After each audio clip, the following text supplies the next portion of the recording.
안녕하세요. 예, 오랜만에 뵙습니다.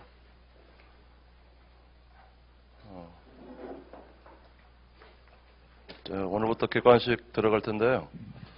먼저 객관식에서 집행에 출제되는 경향들을 좀 먼저 분석을 해볼게요. 앞에 이제 제1편에서 강제입행 총설 파트가 있습니다. 그 2편은 부동산 경매 절차이고요. 3편이 비금전채권 집행들이 있습니다. 4편 보도는 이제 보전처분, 크게 이제 편을 4개 나눠가지고 1편에서 앞에 민사집행 총칙 부분에서는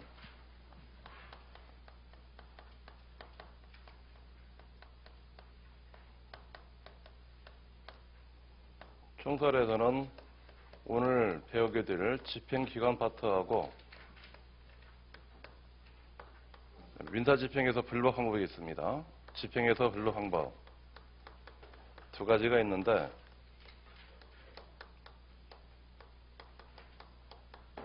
즉시항고 아니면 집행기 신청 둘 중에 이제 한 문제는 나올 겁니다. 그 밖에 집행 비용 파트가 있고요.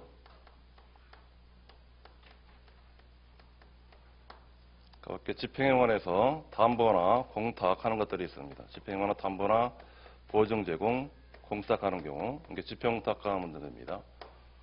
총설에서는 4가지 파트에서 이제 주로 출제가 이루어집니다.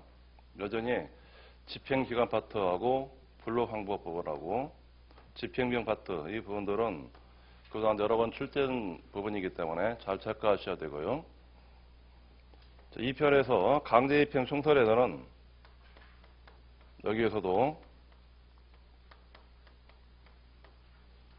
총설 파트에서는 이런 부분들입니다. 먼저 집행 당사자 문제 발생합니다. 강제입행 요건 중이에요. 강제입행 요건에 해당하는 집행 당사자, 그다음에 집행할 수 있는 집행권한 파트, 그다음에 집행문에 관한 문제들, 강제입행 요건 3가지입니다. 여기서 골고루 출제되는 경향들이 있습니다. 강제입행 요건들인데요. 집행 당사자에서는 아무래도 승계집행 문제, 승계인, 변론유교 승계인 문제들, 이 문제를 가장 많이 출제 이루어지고 집행권한 파트에서는 실무적으로 가장 많은 가집행 선고인의 종구 판결에 관한 문제들이 있습니다. 가집행 선고인의 종구 판결과 그다음에 집행정세에 관한 문제들 이런 것들이 집행거론에서는 주로 출제되는 파트들입니다. 원칙적으로 집행문을 부여받아 하지만은 집행문 부여를 요하지 않는 경우가 있습니다. 여기 이제 A정 경우예요. 그 A정인 파트에서 주로 이제 출제가 이루어질 겁니다. 이게 강제입행 총설 파트에서 이 3가지 부분들이 강제입행 요건 파트들이에요. 그런 강제입행 요건 부분이 끝이 나면은 그다음에 이제 개시 요건을 갖춰야 되는데 그런 개시 요건에서도 마찬가지로 적극적 요건, 즉 갖춰야 될 요건이 있고 그런 요건이 있으면은 강제입행 나가지 못하는 집행 장애사가 되는 경우가 있습니다. 그래서 개시 요건에서도 한 문제 정도 출제될 걸 보시고요. 그 밖에 집행의 정지제도, 취소제도 부분들이 있습니다. 집행의 정지 취소제도는 법의 49조의 서류들 이것들을 정확히 이제 암기하셔야 되고 이런 서류 제출 시기와 서류 제출 효과와 이런 것들을 정리하셔야 됩니다. 그 밖에 강제입행에서 분류법 항목들이 있는데 이런 강제입행에서 분류법은 크게 6가지가 있습니다. 집행문과 관련돼서는 4가지 항목들이 있어요. 집행문에 관해서는 부여 신청을 했더니 부여해서 거절 처분한 경우에는 그런 거절 처분에 대해서 이의 신청할 수가 있고 집행문이 부여된 경우는 부여된 집행문에 대해서 이의 신청할 수가 있습니다. 이거를 소로서 제기하는 것이 이제 2가지가 있어요. 소로 제기하는 것 이게 집행의 부여요소가 되고 집행의 부여에 대한 이요소가 됩니다. 이요소. 또 집행부의 다툼들은 4가지가 있지만은 여기는 그렇게 문제들은 많이 출제되지는 않을 겁니다. 다만 집행 부여에 대한 이요소나 이요소에서 대법원 판례 사안들이 있기 때문에 판례 부분들을 잘 체크하시면 돼요. 그 밖에 이제 부당집행의 경우에는 크게 청구에 관한 이유소를 제기할 수가 있고 제3자 이유소를 제기할 수 있는 경우가 있습니다. 결국은 강제집행 총설에서는 이 네 가지 파트들의 이제 출제가 이루어질 걸 봐요. 그래서 여기에서 한 문제 정도, 이쪽에서 한 문제 정도, 이쪽에서 한 문제 정도, 이쪽에서 한 문제 정도 그러면은 강제집행에 관한 총설 파트에서는 크게 네 문제가량의 출제가 가능합니다. 자, 그 밖에 이제 집행 보조하는 절차와 관련돼 가지고 재산 명시 신청하는 절차와 채무 불이행자 명부에 등재하는 절차와 지산주의하는 절차들이 있는데 이거는 조문관에 관한 문제들입니다. 그 세 가지 제도에서 많을 때는 두 문제, 적을 때는 한 문제, 반드시 한 문제가량 이제 출제가 이루어지는 게 집행 보조하는 절차들입니다. 그 명시 절차, 채무 불이행자 명부에 등재하는 절차,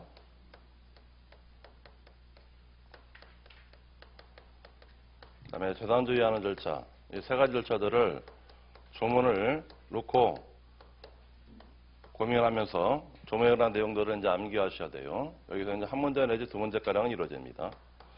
반드시 한 문제가량 이제 출제가 이루어지고요. 그 부동산 경매 절차 부분들이 역시 가장 많이 출제되는 파트들입니다. JPN의 이제 부동산 경매 부분들인데 그런 부동산 경매 절차 부분들이 시험에서 많을 때는 적을 때는 15문제, 많을 때는 18문제가량, 즉 우리 문제 한 절반 정도가 이 부동산 경매 절차에서 출제된다 보시면 됩니다. 여기서도 압류의 일반 절차, 압류가 어떻게 이루어지고 그다음에 매각을 어떻게 실시하고 거기에 대해서 배당이나 변제는 어떻게 하는지 크게 이제 세 가지 절차로 구분할 수가 있는데 그런 압류와 관련해서는 각종 압류와 관련된 효력이라든지 개시결정을 채무리가 성립시키는 것이라든지 매각 절차와 관련돼가지고 전제조건으로서 나온 것들이 압류 부분들입니다. 그래서 압류와 관련해서는 또 문제가 이중압류 부분들이 있습니다. 그리고 무행료 취소할 수 있는 경우 그런 어떤 경우에 무행료 취소가 이루어지는지 이런 것들이 압류와 관련돼가지고 배워야 될 부분들이고 매각 절차에서는 주로 이제 기일 입찰을 중점으로 해가지고 어떻게 입찰이 이루어지는지 기일 입찰의 실시 파트가 주로 이제 출제가 이룰 겁니다. 그리고 기일 입찰에서는 어떻게 최고가 배승률을 어떻게 결정하고 또 차순위 매도 신고위원을 어떻게 정하고 그 물건이 공유물의 경우에는 공유자가 어떻게 우선 매도 신고를 하게 되는지 이런 제도들을 배우는 겁니다. 물론 매각이 이루어지면은 매각과 관련해서 매각 허브 결정 절차를 받게 되는데 그런 매각 허브 결정 절차에서 법 121조에 일정한 이유 사유가 있으면은 이유를 증설하게 될 것이고 그래서 그 이유가 정당하다고 인정되면은 법원은 직권으로 매각을 허가하지 않은 결정하게 될 겁니다. 그래서 매각 허브 결정 절차 이것도 가끔 출제가 이루어지고요. 배당 면제 파트에서는 배당 절차 일반이 있습니다. 어떤 사람들이 어떤 방식으로 배당 요구해가지고 배당에 참가하게 되는지 배당 절차 일반 파트가 있고 그런 경우에 여러 채권자들이 배당에 참가한 경우에 배당 순위는 어떻게 되는지 배당에 관한 순위 파트하고요. 그리고 서로 간에 배당에서 이의를 한 경우는 배당 이의를 어떻게 할 것인지 하는 문제와 그 이의가 완결되지 않으면 최종적으로 배당 이의소라는 제도를 통해 가지고 그 이의권이 있는 것을 확정시키는 겁니다. 배당 면제 파트에서는 배당 절차 일반과 배당 순위와 배당 이의화하는 제도와 배당 이의소를 어떻게 해가지고 어떻게 제기할 것인지 하는 문제들 네 가지 파트들입니다. 이 배당 면제 파트에서는 네 가지 파트들이 한 문제씩 총체적으로 풀리기 때문에 배당 파트에서는 많이 출제되면은 네 문제가량이 출제가 이루어집니다. 그래서 압류에서도 네 문제에서 다섯 문제가량, 매각 절차에서도 마찬가지로 네 문제 다섯 문제가량, 배당 절차에서 마찬가지로 네 문제 다섯 문제, 최소한도로 15문제에서 18문제까지가 이 파트에서 출제되는 게 부동산 경매에 관한 문제들입니다. 물론 여기는 그 경매 절차와 관련된 임차인 문제 이것도 같이 포함돼 가지고 이제 출제가 이루어집니다. 3편 부분들은 이제 비금전채권 집행인데요. 그런 비금전채권의 집행과 관련해서는 최근에 대체집행 파트하고 간접강제 이 두 가지 부분들이 강조되고 있는 사항들입니다. 특히 이제 강접강제 관련해서는 그동안 실무에서 논란이 있던 부분에서 최초 판례가 선고됨으로써 실무를 정립할 수 있게 된 것 내용들이 있는데 그래서 아무래도 간접강제 파트들이 앞으로 시험에서 간접 주목해가지고 출제될 걸로 봅니다. 그 밖에 의사진술을 명하는 판결집행, 의사진술 파트, 이 부분들은 이거는 등기 얘기가 있기 때문에 그 등기와 관련돼가지고 같이 이제 공부해 주시면은 집행이든 등기이든 같이 해결될 걸로 봅니다. 그 밖에 직접 강제하는 부분, 이런 것들이 비근전채권 집행에서 주로 출제되는 파트들이에요. 여기서도 한 문제가량은 출제가 이루어집니다. 두 문제까지는 출제 안 되는 게 성질 부분들이에요. 한 문제이면은 대체집행, 그동안은 대체집행 아니면은 간접강제, 둘 중에 하나에서 출제가 이루어집니다. 앞에 이제 보전처분인데, 보전처분은 크게 서술 파트가 있습니다. 이 보전처분으로 서술 파트에서는 보전처분으로 당사자가 누구인지 당사자 문제하고 어느 법원에 신청할 것인지 관할 문제하고 보전처분은 어떤 요건을 갖춰야 되는지 관할 요건에 관한 파트인지 이 세 파트가 보전처분 서술 파트에서 주로 출제하는 파트들입니다. 서술 파트에서 많이 출제되면은 이것도 세 문제 이상가량이 출제가 이루어져요. 어쨌든 두 문제가량은 서술 파트에 이루어집니다. 그리고 신청을 하게 되면은 그 신청에 따른 재판하게 됩니다. 신청에 따른 재판을 하게 되고 그런 보전처분 재판이 이루어지면은 보전처분에 관한 집행 문제가 발생합니다. 집행이고 네 번째가 그런 보전처분에 대해서 채무자 등이 불복할 수 있는 수단들이 있습니다. 요즘 이 채무자 불복 수단 이 부분들이 강조돼 가지고 주로 출제가 이루어져요. 불복은 크게 이제 세 가지가 있는데 보전처분에 대해서 이의 신청할 수 있는 이의 신청 제도가 있고 그다음에 일정 경우에 본안호소를 제기해 가지고 그 본안호 제소 명령을 통해 가지고 그런 제소 명령을 이행하지 않으면은 보전처분을 취소할 수 있는 제도를 둡니다. 그 밖에 사정 변경이 생기면은 보전처분을 취소할 수 있습니다. 이 세 가지가 보전처분에 관한 불복 제도입니다. 집행이 있으면은 최후적으로 보전처분 집행이 본집행으로 이전된 경우가 있습니다. 그럼 본집행이 보전처분으로 이전되면은 어떤 효과가 생기는지 보전처분은 거기에 5가지 파트들 부분들이에요. 이런 파트들이 진다 집행법에 관한 출제 경향들에 관한 문제들입니다. 그래서 공부할 때도 그 내용들을 정리하셔야 되고요. 그리고 오늘부터 꼭 정리가 필요한 부분들은 이처럼 별도 자료 해가지고 분량 많지 않게 총 자료를 뽑으니까 주제가 약 40개 정도가 됩니다. 주제 40개 정도는 반드시 이거는 정리하고 들어가자 그런 의미에서 제가 제목을 민꼭정이라고 이름 지었어요. 민사집행법 이것만은 꼭 정리하고 들어가자는 겁니다. 이것만 정리하고 들어가면은 일단은 집행에서 25개 이상씩은 맞도록 제가 정리를 쭉 해놨을 겁니다. 자, 객관식 문제 한번 볼까요?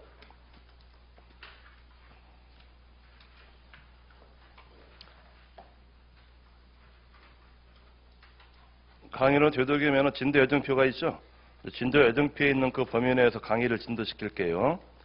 그리고 객관식 교재하고 조문 판례지 두 가지 부분들은 같이 가지고 오시기 바랍니다. 자, 1편에서 강제집행의 의의와 종류, 민사집행의 의의와 종류 파트들인데 여기에서는 많이 출제되지는 않습니다. 자, 문제지 4페이지 볼게요. 우리 문제는 출제된 바가 없습니다. 앞에 총칙 부분들인데요. 자, 법원기출 문제, 변형 문제들 볼게요. 1번 문제. 강제집행 절차의 관계에서 다음 설명도 틀린 걸 찾으면 됩니다. 1번. 강제집행은 채권자의 신청에 의하여 국가의 집행기관이 채권자를 위해서 사법상 이행청구권을 국가 권력에 기하여 강제적으로 실현하는 법 절차를 말합니다. 이게 강제집행에 관한 의의 부분들이에요. 키워드가 국가기관이 사법상 이행청구권을 국가 권력에 의하여 강제적으로 실현시키는 절차, 이거를 강제집행 절차라고 합니다. 1번 맞는 질문이고요. 2번 질문. 집행권에 표시된 사법상 청구권에는 채권의 청구권, 물권 청구권, 신분권, 인격권, 기타, 권리침해에 기한 회복, 예방 등을 구하는 청구권도 포함되고 그 내용은 자기 부자기를 가리지 않습니다. 사법상 청구권의 내용에 관한 문제들입니다. 사법상 청구권의 내용에는 어떠한 제한도 없습니다.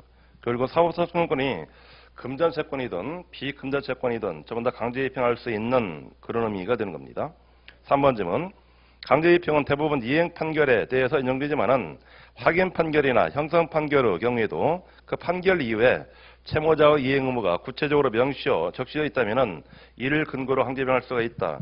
3번처럼 이거는 유혹하는 지문들이에요. 강제입행은 원칙적으로 이행 판결에 한하게 되는 겁니다. 확인 판결이나 형성 판결은 별도로 강제입행하지 못하게 되는 겁니다. 강제입행은 이행 판결에 대해서만 인정된다. 다만 이행 판결을 하더라도 그런 강제입행을 하지 못하는 그런 이행 판결이 있긴 합니다.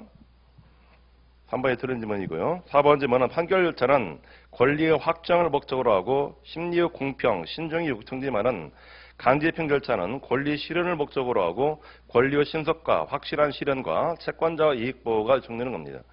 결국은 강제입행 절차는 주로 채권자의 이익을 위해서 정하는 절차로 그러는 겁니다. 4번 원론 절차이고요. 5번 지문, 강제입행은 소송 절차로 형태로 행해지는 법적 절차로 보는 겁니다. 강제입행도 일종의 소송 절차로 진행되는 절차로 보는 것이 통설입니다.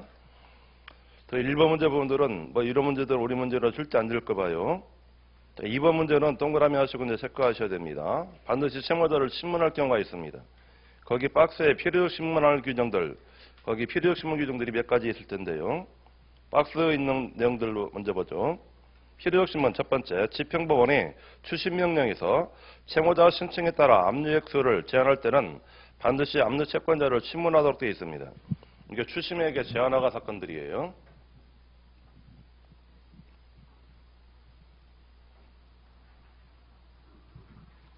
추심액의 제한허가 사건들.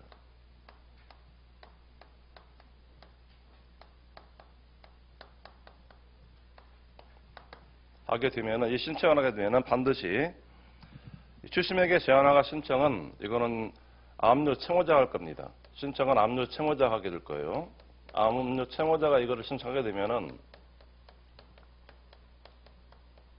신청을 하게 되면은 법원은 반드시 압류 채권자를, 상대방인 압류 채권자를 신문합니다.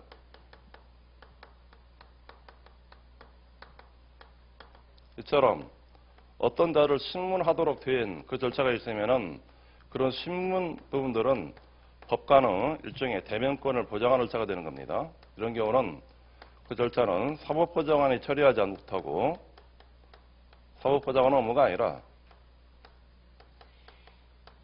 업무에서 배제돼 가지고 이런 경우는 지방법원의 단독 판사가 그 업무를 처리하게 합니다. 추심액의 제한허가 사건들이에요. 일단 반드시 압류 채권자를 신문하도록 되어 있습니다. 두 번째, 집행법원이 채권자의 신청에 따라 압류 채권에 관한 특별 흥금을 허가할 때는 반드시 채무자를 신문하도록 되어 있습니다. 이게 채권의 특별 흥금화 명령에 관한 부분들이에요. 우리가 채권의 경우는 일반적인 흥금화는 추심명령이나 전무명령으로 갑니다.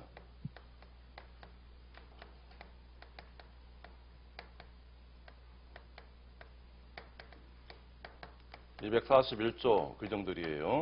이거 241조도 조문을 이제 잘 암기하셔야 됩니다. 채권의 특별허가 신청은 이런 경우에 이루어져요. 채권에 어떤 조건이 있거나 또는 기한이 붙어 있거나 또는 반대급부에 걸려 있는 경우가 있습니다.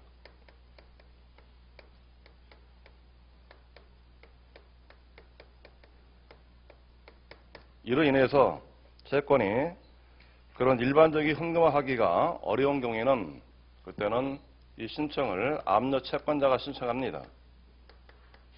압류 채권자의 신청으로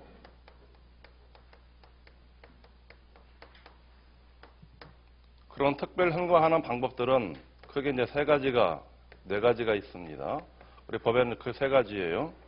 방법은 채권을 압류 채권자에게 양도하는 양도명령이 있고, 채권을 유청상 매각 방법으로 매각시키는 매각명령이라는 게 있습니다.